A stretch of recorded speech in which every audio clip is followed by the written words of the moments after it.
guardo minha família, eu deixo tudo com você. Peço abençoe o meu trabalho e tudo que eu for fazer. O meu sair, o meu chegar, o levantar, o meu deitar. É tudo teu. Bom dia, bom dia. Um devocional diferente, um devocional teste. E eu separei uma palavra abençoada para que você venha começar o seu dia. Não é a palavra do devocional, mas eu estava estudando agora e me tocou e vou ler para você. Deixa eu tirar isso aqui. Esse daqui é para anti-reflexo. Olha só. Bem-aventurado o homem que não anda no caminho do ímpio, não se detém no caminho dos pecadores, nem se assenta na roda dos escarnecedores. Bom dia! Se sentiu tocada também? Salmos 1. É lindo, é maravilhoso. Qualquer dia a gente estuda um pouquinho sobre ele. Hoje faremos um devocional pela manhã e vamos ver como fica o nosso devocional, fazendo testes com horários. Marcos, e aí tem que encarar assim, essa cara de quem acordou. Bom, faz 1 hora e meia. Acordei 5 horas. É 6. Vamos... Hoje a nossa base bíblica é o devocional teste. Eu tô assim, aéreo ainda, né? A nossa base bíblica fica em Marcos 10, 21, 22, 23. Já está na página certa. Eu achei tão incrível.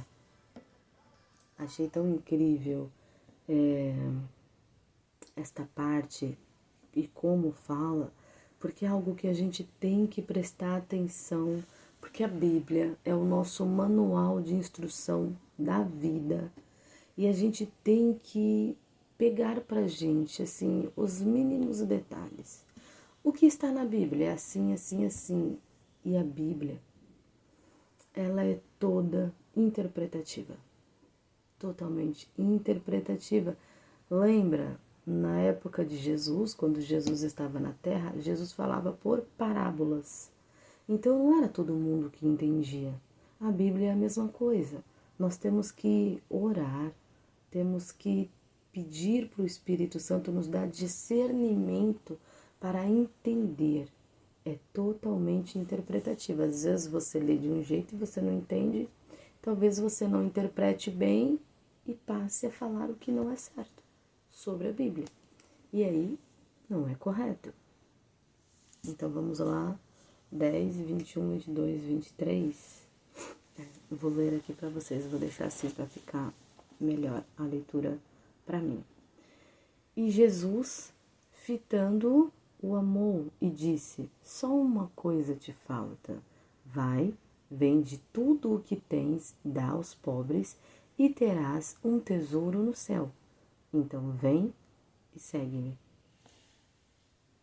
Ele, porém, contrariado com esta palavra, retirou-se triste, porque era dono de muitas propriedades. Eu vou parar um pouco aqui, depois eu continuo. Quando a gente lê esta parte da Bíblia, a gente fica assim um pouco impactado, né? Ué, então quer dizer que então ter dinheiro, ter riquezas não é bom?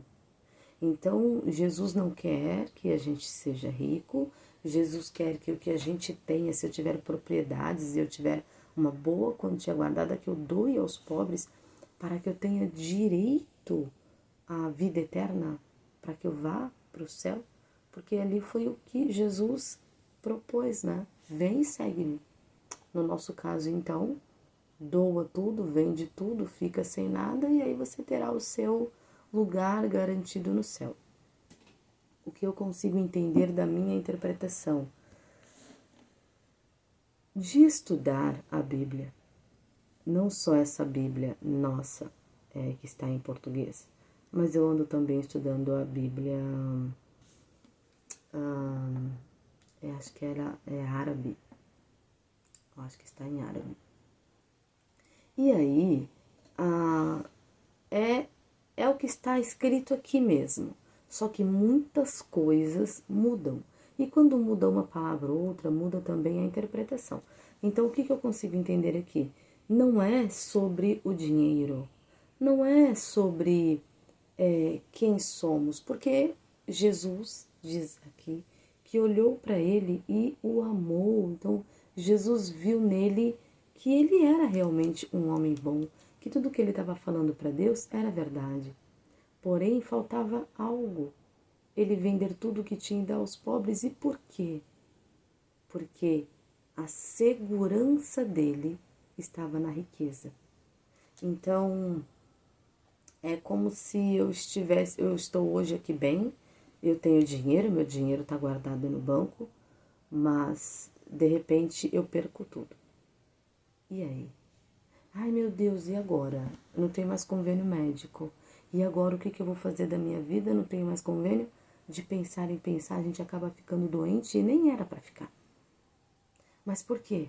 Porque a nossa confiança não estava em Deus, estava no dinheiro que eu tenho guardado, no dinheiro que paga todas as minhas contas, no dinheiro que eu tenho para pagar o meu convênio médico. Então, às vezes, Deus nos sacode para que a gente venha acordar. Ei, acorda! Não é o dinheiro que está na sua conta, sou eu.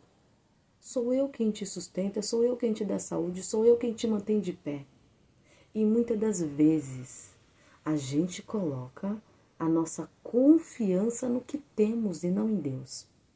Então, sobre este homem, não era sobre quem ele era um homem bom, só que a confiança dele estava no que ele tinha.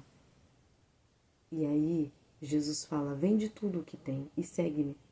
Porque nas nossas orações lá no devocional, eu sempre falo que eu sempre peço para Deus guardar o nosso coração, para que Deus venha sondar os nossos corações. Por quê? Para que a gente venha ser de verdade, para que nós venhamos ser verdadeiras. Então eu falo: Pai, sonda os nossos corações.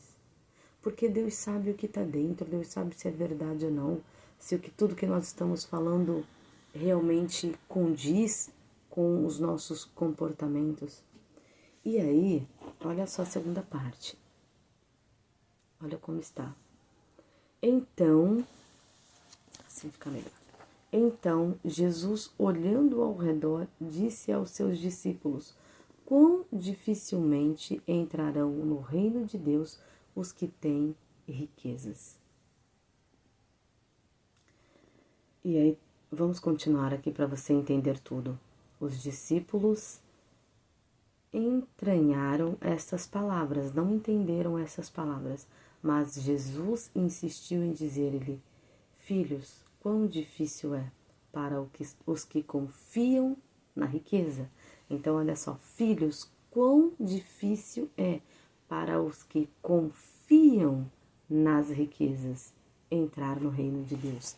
Então, não é sobre ter, é aonde está a minha confiança.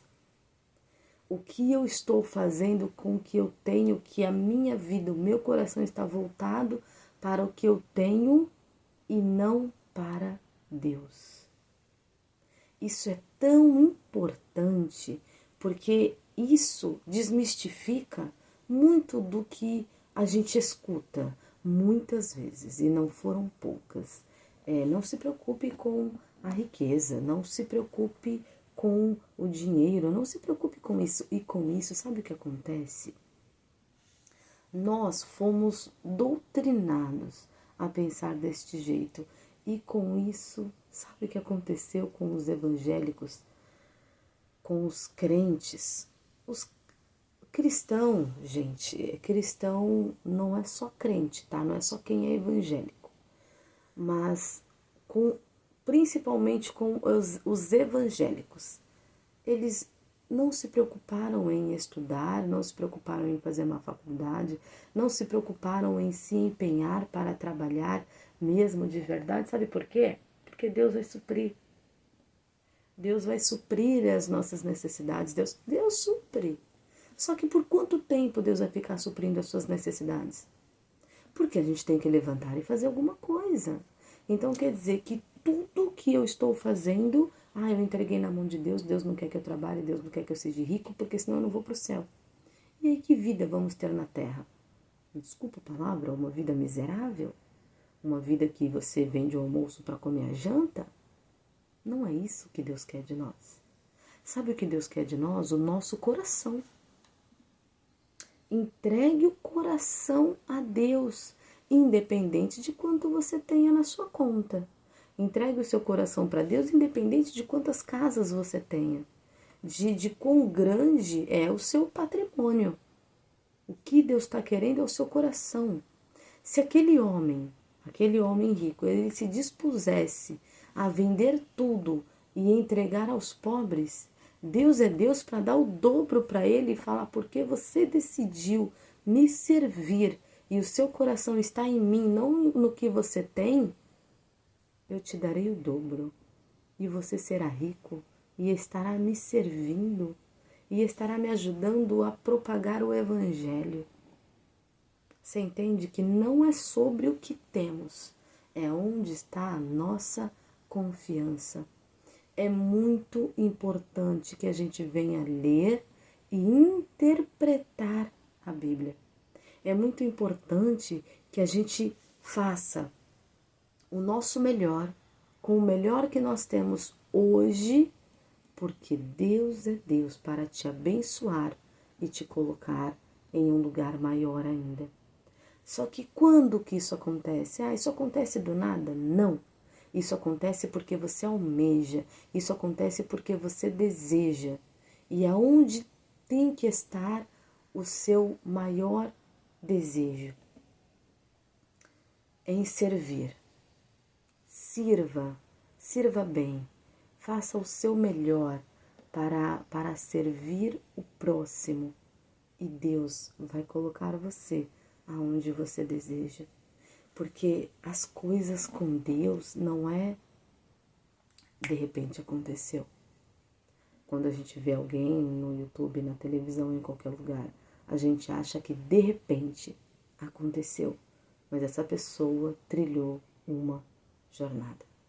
A jornada que eu tenho batida na mesma tecla sempre. Aceite a sua jornada.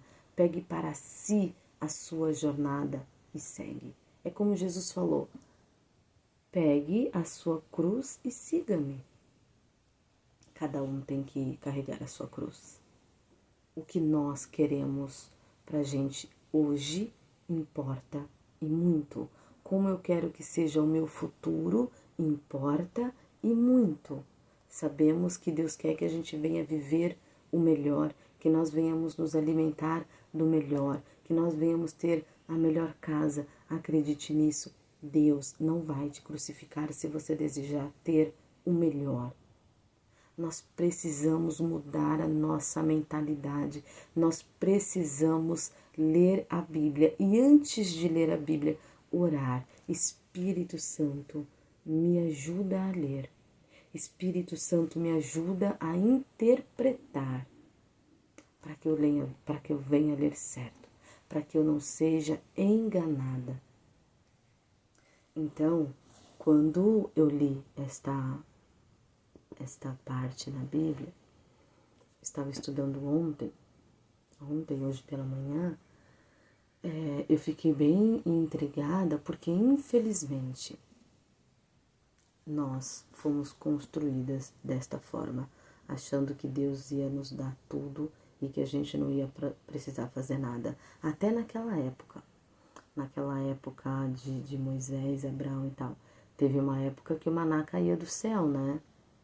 Mesmo o maná caindo do céu, cada um tinha que fazer a sua parte. Inclusive, não guardar para o dia seguinte. É fazer a minha parte, não guardar. Isso quer dizer o quê? O dia seguinte pertence a mim e eu trarei a providência. Mas mesmo naquela época, cada um tinha que fazer a sua parte. Na época de hoje, se a gente não fizer a nossa parte, então nada acontece. Ah, mas Deus não está me ajudando. Deus ajuda. Só que você precisa fazer a sua parte. A sua confiança tem que estar em Deus, mas você precisa fazer a sua parte. É primordial você fazer a sua parte. Que nós não venhamos nos apoiar no que temos, que nós não venhamos nos apoiar na riqueza, nas propriedades, nos nossos bens materiais. Que nós venhamos nos apoiar em Cristo. Pai, tudo veio de ti, tudo é teu, tudo voltará para ti. É uma frase que eu falo sempre. Eu tenho ela anotada para que entre no meu coração.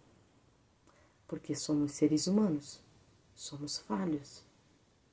Deus nos entende, apesar de nós não surpreendermos a Deus. A gente não consegue surpreender a Deus. Eu já fiz um devocional sobre isso, né? Deus, ele nos entrega. Deus nos abençoa.